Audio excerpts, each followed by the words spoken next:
Welcome to the Short Funk Podcast. I'm Tom Bubley. One of the reasons I left Australia was a radio station. Now, you might think that this is a very curious reason to leave Australia, but actually, when I was in Australia, I actually recorded CDs. I recorded 2 CDs and some incidental additional music that was supposed to go on a CD, but never actually happened. That's another story.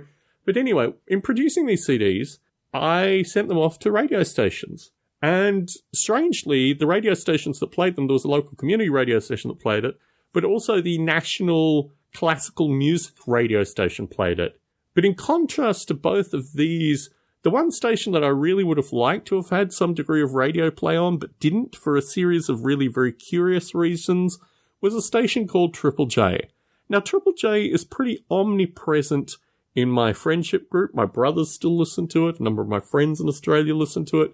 It has a mix which is particularly good. I mean, it's a good mix. I'll give it to Triple J that they put together a variety of what I would call clone bands. So you have Nirvana clones, you have Portishead clones, you have Moby clones. For the British flavour, you have some Massive Attack clones. And they all basically fit into these genres. This, I think, was part of the problem with my music and Triple J. But the thing that fascinates me most about Triple J is the DJs who were there 20 years ago are still there.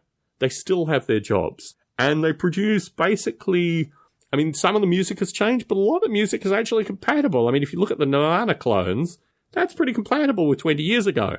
So Triple J is kind of omnipresent thing in Australia with these DJs and all this other kind of stuff. Just strikes me that someone needs to break this mold really heavily. And the funny thing is, like, the news segment on Triple J, which I actually did when I lived in Australia, I actually did a remix of the Triple J news segment because it's iconographic, but also at the same point, you could say iconoclastic, but also at the same point, it is like 20 years. Get a new news theme. I mean, it is just astonishing to me that Australia has maintained kitsch so perfectly for so long. And it's so difficult in Australia for things to change. I guess when you're in an island and you've got a certain number of celebrities and you've got a certain number of radio personalities, you've got a certain number of things, the likelihood of this mix or blend changing in any way, shape or form, highly unlikely. But my great frustration was that Triple J never played any of my music. And sadly, I mean, I used to make fun of Portishead, kind of made fun of Nirvana, sort of making fun of Moby, but I guess in satirizing, you're not actually doing the true clone business here. So it kind of frustrates me and irks me, but I also understand why people listen to Triple J in Australia and still do. So, I don't know. Amazing it's still going. Amazing same format. Amazing same DJs. I guess, when I go back in 40 years' time, you'll have all these 80-year-old DJs playing who knows what clone music then.